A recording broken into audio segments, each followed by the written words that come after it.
Hi, everyone, and welcome to the SRHM podcast, which explores new research and emerging trends in the field of sexual and reproductive health and rights, with a focus on using rights-based knowledge for action.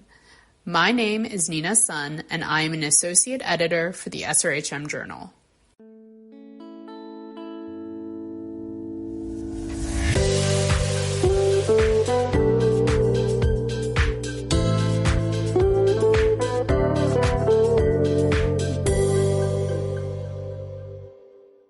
This episode of the SRHM podcast is an AI-generated recording of the paper, Missed Period: The Significance of Period Tracking Applications in a Post-Roe America by Bridget Kelly and Maniza Habib, and published in the SRHM Journal in September 2023. Please note that references, citations, and tables have been removed from this audio recording for ease of listening. The full paper can be found online and open access at srhmjournal.org and is linked in the show notes.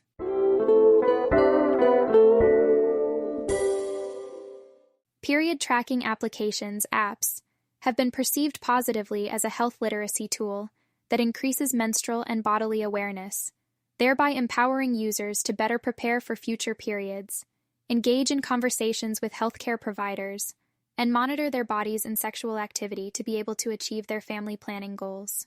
Period tracking apps are part of a fast-growing femtech business industry, with an estimated current market value worth upwards of $60 billion. Recently, however, the data and privacy around this revolutionary tool have justifiably been called into question in a post-Roe America. Femtech, first coined by entrepreneur Ida Tin in 2016, encompasses a large range of technology-enabled products to improve healthcare for women, including issues related to sexual and reproductive health. These companies are positioned to disrupt the current healthcare system by empowering users to take greater charge of their bodies and lives through the analytics of their own health data. For people who menstruate and have access to digital technologies, period tracking apps can be a valuable means to better understand their menstrual cycles.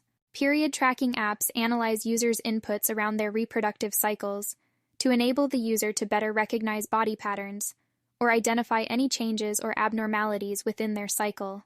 It is estimated that 50 million women worldwide use apps to track their menstruation, receive predictions for the start of their future cycles, estimate windows of fertility, and examine a variety of other cycle-related factors. This personal health information can enable bodily autonomy through improved awareness and knowledge of one's own reproductive health. Period tracking apps can contribute to a more participatory and personalized healthcare system that enables individuals to improve upon their menstrual literacy and increase agency among users to make informed choices about their overall health. However, there exists a polarizing debate surrounding the broader ethical concerns of introducing increased tracking and self-surveillance that can implicate harmful standards of individual health. Furthermore, as most period tracking apps do not charge users money, the apps often earn profits by selling users' data to third parties, even if there is a promise of privacy advertised by the companies. Profiting off users' sensitive health information by sharing it to third parties, unknown by the user, denies menstruators control over their personal health data, while criticism over the monetization of user data through the storing, processing, and distribution to third parties is not new to the femtech industry. Concerns regarding the disclosure of users' reproductive health data are heightened since the overturning of Roe v. Wade in June 2022.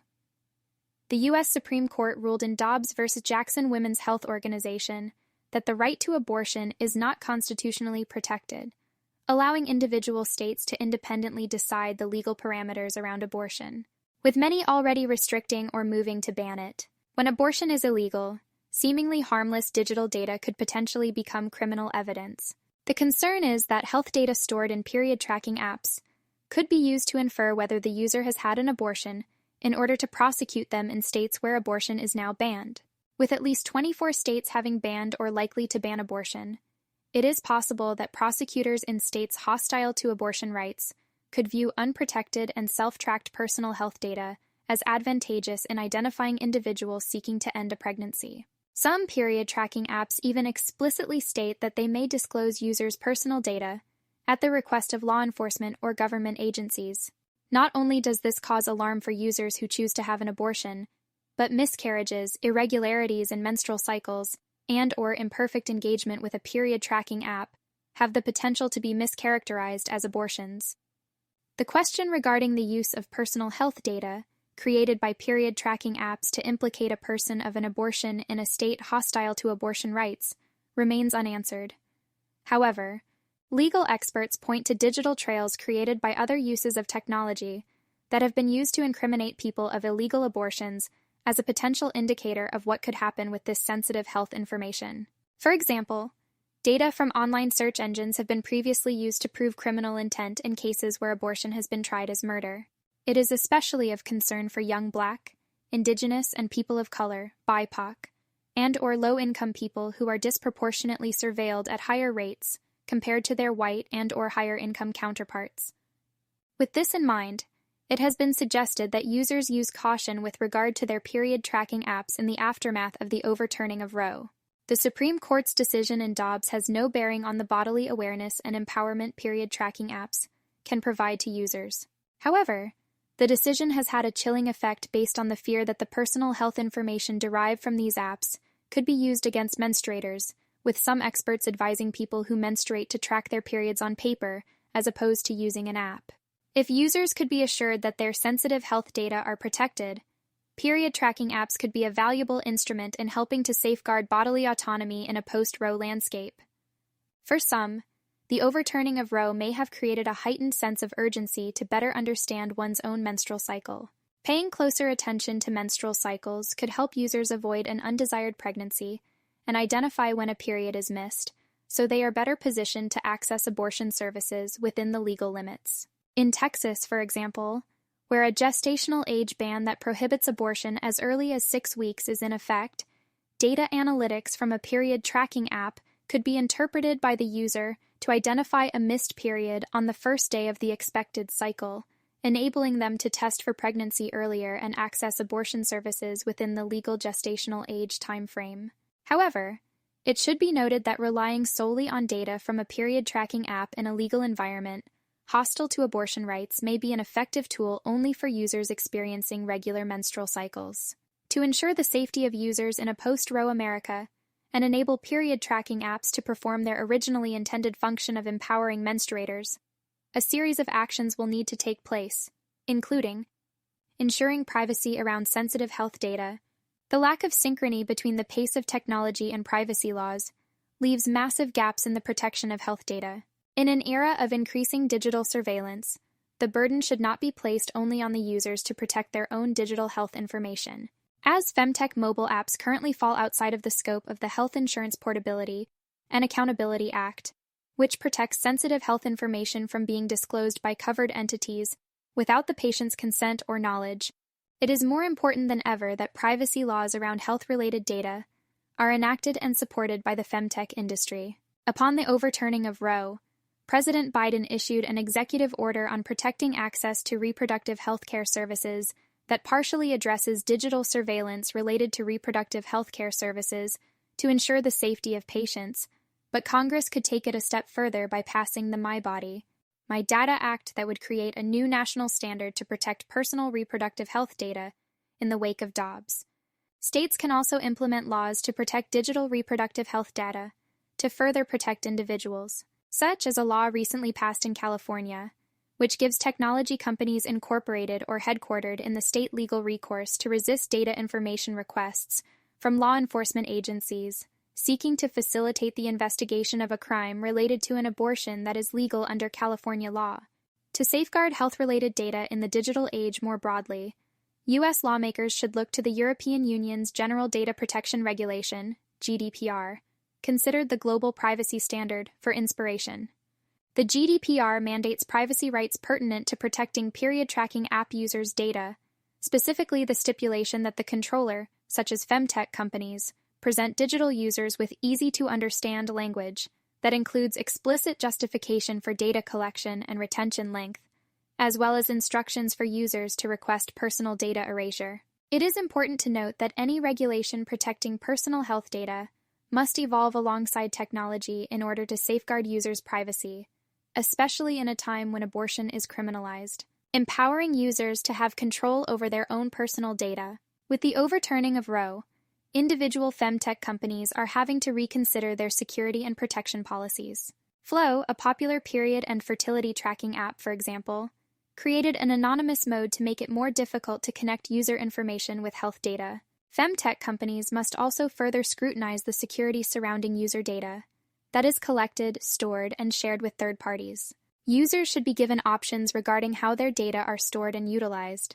Ensuring that users can customize and voluntarily participate in transparent data sharing options can encourage bodily self-governance, an especially important undertaking without a federally protected right to abortion. However, the femtech industry must also support strong federal-level privacy protection laws regarding health-related data, so users have control over their own personal health information. Establishing a federal right to abortion. Mandating a federal right to an abortion is imperative to ensuring the privacy and protection of users of period tracking apps. The Women's Health Protection Act is a piece of federal legislation that would create a statutory right for healthcare providers to provide abortion care, as well as a corresponding right for patients to receive abortion care, no matter in which state they live. While standards to protect personal health-related data would still be in need for ethical and privacy reasons, a federal right to abortion would mean there would be no reason for individuals' sensitive health data from period tracking apps to be subpoenaed by law enforcement or government agencies as evidence in a criminal case related to abortion, since it would be legal throughout the U.S. An individual's ability to observe and analyze their menstrual health data, along with their state of mental and physical well-being and associated symptoms, has the potential to be empowering. Gaining a holistic understanding of one's menstrual cycle is also a critical aspect of bodily autonomy.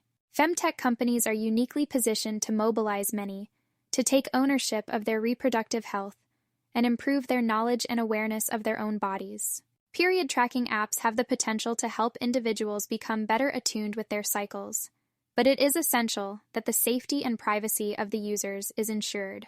Without strong privacy protection laws and a federal right to abortion, unprotected extraction of people's personal reproductive health data for profit puts individuals at risk. Collective action from reproductive health advocates, policymakers, and femtech companies can help ensure period tracking apps are utilized to safeguard the bodily autonomy of users and not to be used as a weapon against them.